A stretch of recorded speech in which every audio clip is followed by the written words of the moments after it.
Hello everyone, you already know how these deck guides work, but for those of you who don't, there are 3 steps. The first one is an overview of the deck, second one is changes you can make to the deck to make it either more budget or more expensive, and the third one is matchups. So, without further ado, let's go into just an overview of the deck.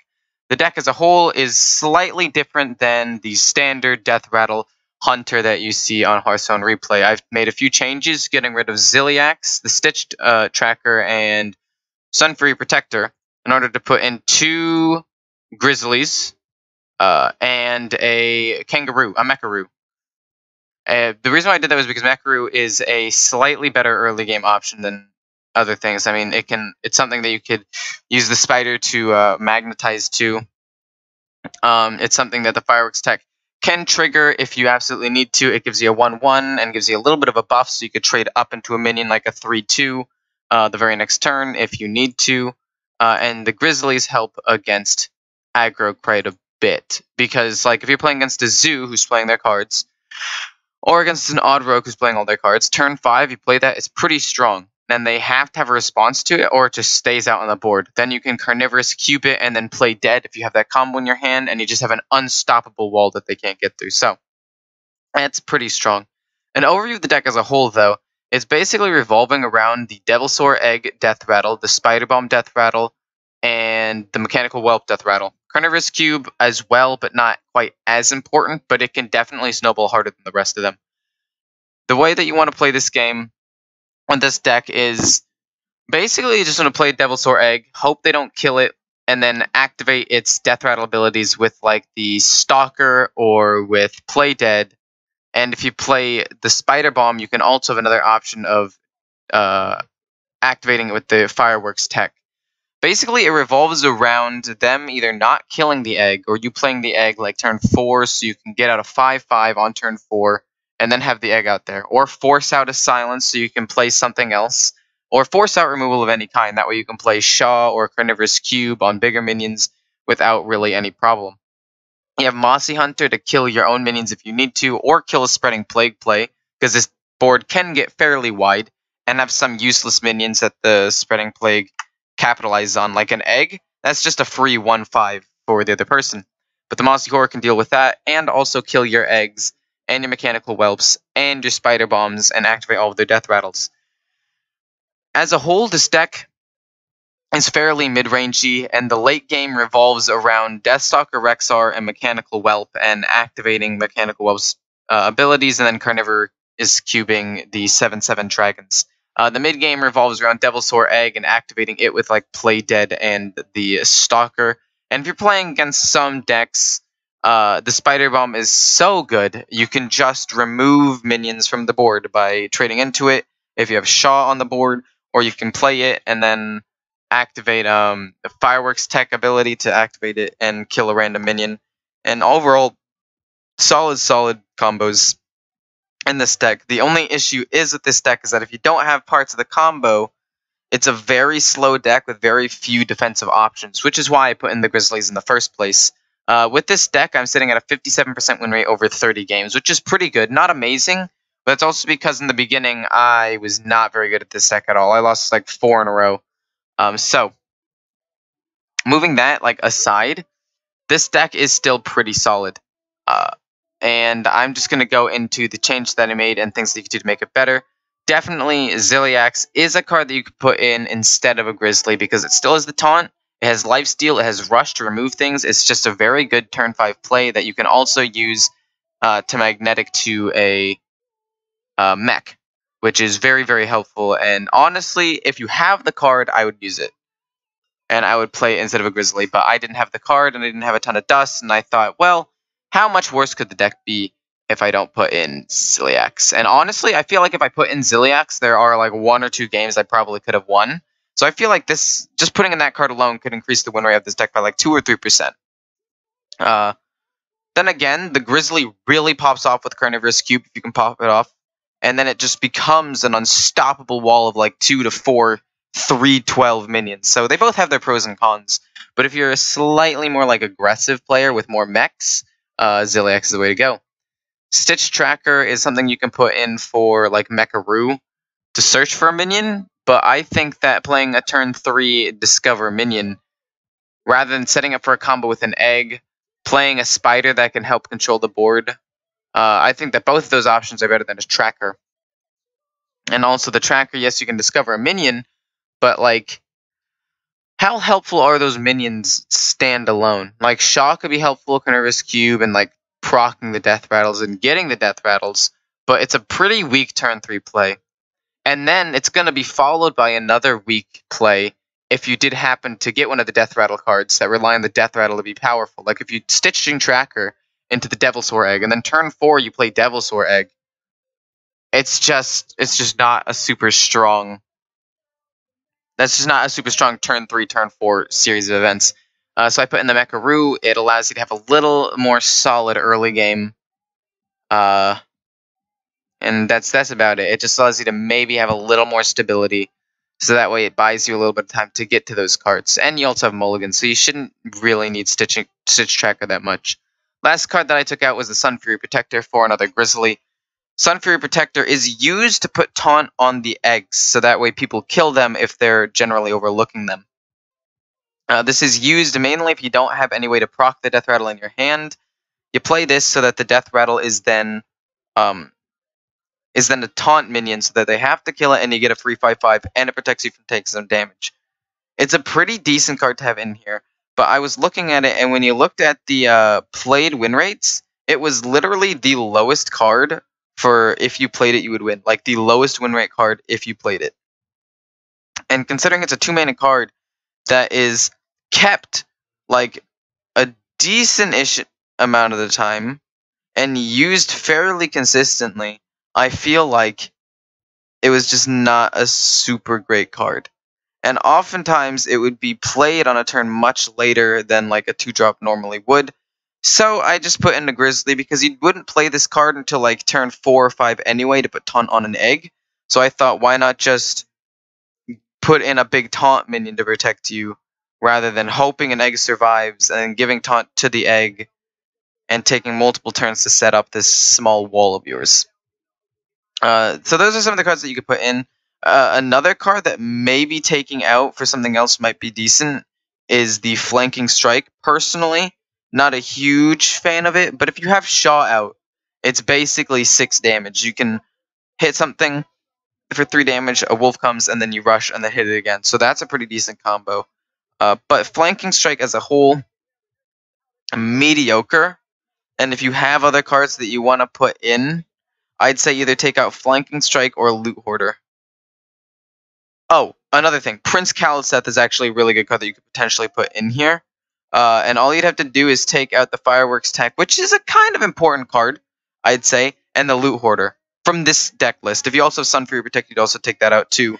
But you put in some Grizzlies, you'd put in Prince Kaliseth, and then you would tech in like 2 more cards based on things that you're fighting at the time. I'd maybe put in 2 Mecharoos for an early game card. And yeah, so Prince Kaliseth is also a really good card that you could put in, but it is slightly expensive.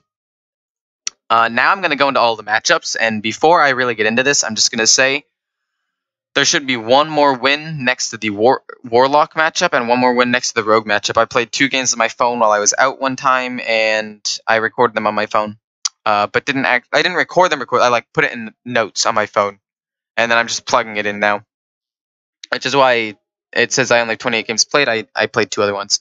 The Druid matchup is actually okay. Well, no, first, sorry, Mulligans. Standard Mulligans for this deck are as follows. You want to keep the Death Rattle Egg, preferably.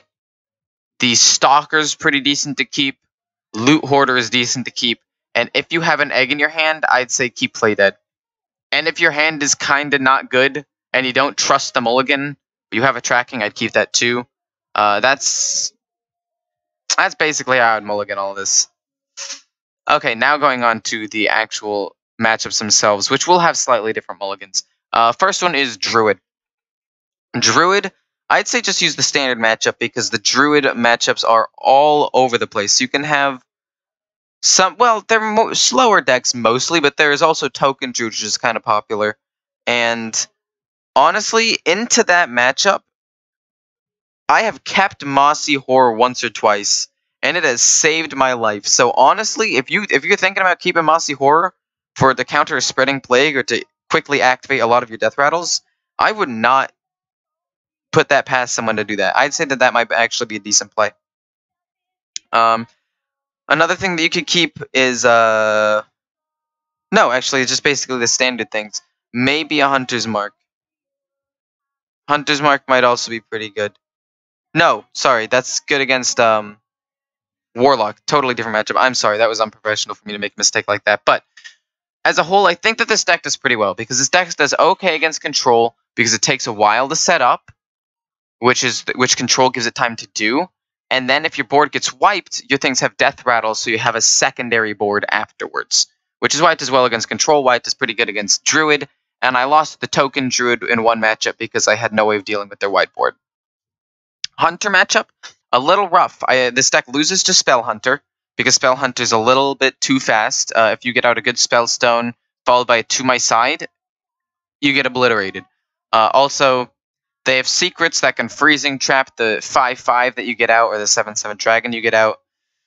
And it's just not a good time. I personally think that Spell Hunter beats it. The other one's a mirror match, and I think I was 1-1 against the mirror match, a 0-2 against Spell Hunter, which leads to the 1-3 that you see right here. I feel like obviously a mirror match is 50-50, but if you actually master this deck better than other people, it could be above 50%. So I feel like this matchup is a little closer than a 1-3 shows. A 1-3 is basically like a 25% win chance. I think that is along the lines of like 40 winnable, especially if you get like mirror matches. And Spell Hunter is also winnable, especially if you get like Shaw out followed by a flanking strike to kill a ton of his wolves. The next one is Mage. Now, I've lost to one Mage deck, and it was a Control Mage, which is surprising. I beat 2 Tempo Mages and 1 Control Mage, and then lost to a Control Mage, which shouldn't happen. This deck is actually weak to aggro decks because of its lack of defensive options, but somehow I beat it twice. And I think it's just because I was able to get out stuff, and like if he Explosive ruined an egg, I got a 5/5 minion out of it and was able to trade into stuff on his board. So like, I can definitely see why I could beat Tempo Rogue a little bit. But I lost to the control because I was not quite able to close out the game. Didn't really have a good hand, and he got to Jaina before I could set up. Like, it took me that long to start setting up a board. He got to Jaina. Like, it was turn 9 by the time I was able to do stuff. Like, anything at all. And obviously, bad games like that happen. I feel like this deck really beats Big Mage, and even Tempo Mage beats a little bit. So I'd say it's a pretty solid matchup for you. As for mulligans, sorry, I didn't do the mulligan for the Hunter either, but since it's a mirror match, I just say standard, don't do anything special. For the Mage, same basic thing, don't do anything special. I wouldn't keep the Mossy Horror in this particular case. Go for the Egg, Loot Hoarder, and the Stalker. Loot Hoarder is a little bit hit or miss, especially because he can just ping it, but it draws you a card, it makes him use up mana for his turn 2, or turn 3, depending on whether or not you hit first or second, so it could still be good.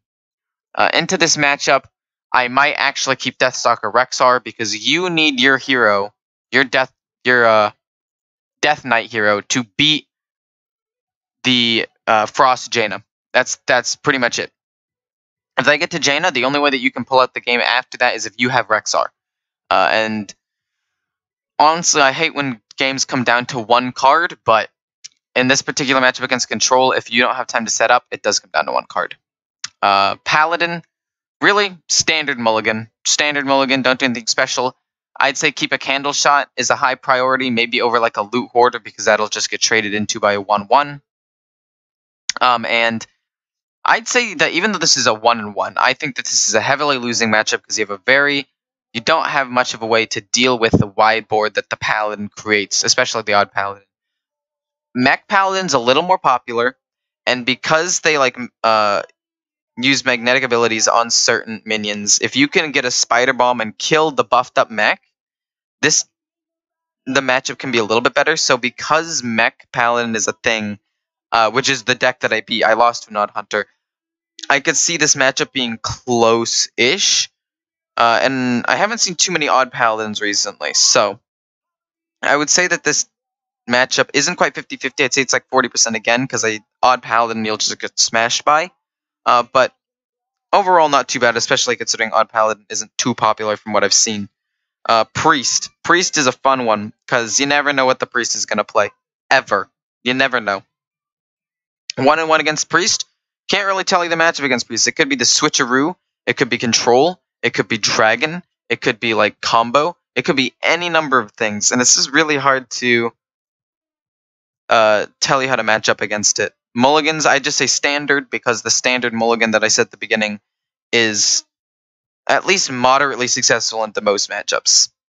Next one is Shaman. Out of 30 games, I surprisingly played no Shamans. However, I feel like this deck is good against Shutterwalk Shaman because it's more control-y, and bad against Even Shaman because it's faster and you don't really have too many defensive options.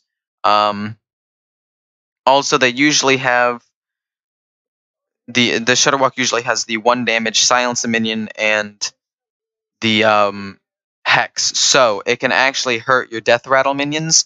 So this is the control deck that I think you have the hardest time against, because some of its removal actually beats your Deathrattle.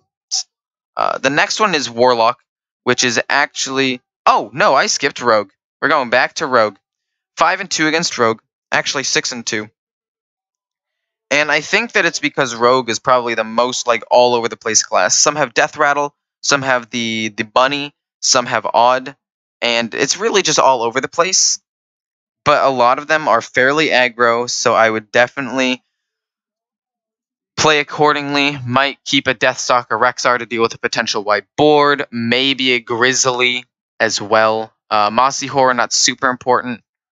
But yeah, I'd keep a Deathstalker Rexxar and maybe a Grizzly as well into this matchup. Other than that, this matchup is kind of all over the place. I don't understand how I beat the odd rogues when I do, but I do, and they're usually very close. Deathrattle Rogue can get out of hand, but you're also Deathrattle, so it's really who can set up a board first. It's kind of like a mirror match, but not quite. And then the Bunny one, you can just use your Spider to kill one of the bunnies, and you should be okay. Next one is Warlock, which I'm 3-4 against. This matchup is pretty rough. It loses to Zulok because you just get blown out with your lack of defensive options. And against Control, they have a lot of healing and a lot of removal. And some pretty value creatures and ways of getting taunts. So if you can set up quickly, you can win the game. But if your setup lags behind by a turn or two, the Warlock gets enough cards in their hand and enough stuff to really just deal with whatever you end up playing. And Zulok can just blow you out of the water. I came close against a Zulok once, and he played buff the leftmost minion, followed by buff the leftmost minion, followed by Doomguard for 9 damage, and I had 8 health, and I had game on board for the next turn. Like, oh, he also had Soulfire too. He had a lot of cards in hand though, so I mean, like, obviously he might have mulliganed or burned 1. So obviously, like, luck had a little bit of a say in there, but he used Soulfire and then double buffed a Doomguard and didn't discard any of the cards he needed to actually win the game. Sorry, I'm a little bit salty about that game because I would have won and my win rate would have been a little bit better. And I might have been able to play it a little bit better, the game as a whole. And there's some games where that might have happened as well. Like, this deck, you can't make too many misplays because you're actually pretty vulnerable until you build the board. So it can be a little rough, and this deck is, in my opinion, a little harder to play than some of the other ones that I've played. And a quick tip, playing the egg on turn 3 is not that big of a deal. For the longest time, especially when I went on the losing streak right at the beginning where I lost 4 in a row, I refused to play the egg on turn 3 because I assumed it would get silenced. But then I realized, wait, first of all, not all decks run silence. Second of all, not all decks are going to immediately kill the egg. So if you have cards in your hand that trigger the Deathrattle effect, it's likely that it'll survive for at least 1 more turn. So, honestly, just play the egg. That's probably the biggest thing. It's kind of like Spell Hunter when you sometimes just gotta play the Spellstone for 3 or 2 wolves rather than 4. Sometimes you just have to do that, and it's still a good enough value. But in terms of the Warlock matchup, standard mulligan because it could be either aggro or control or hand, and the standard matchup is good in all those things. I hope that you guys enjoyed this guide. I'm sorry that I'm not doing warrior. I haven't played against a warrior. I think that this deck is at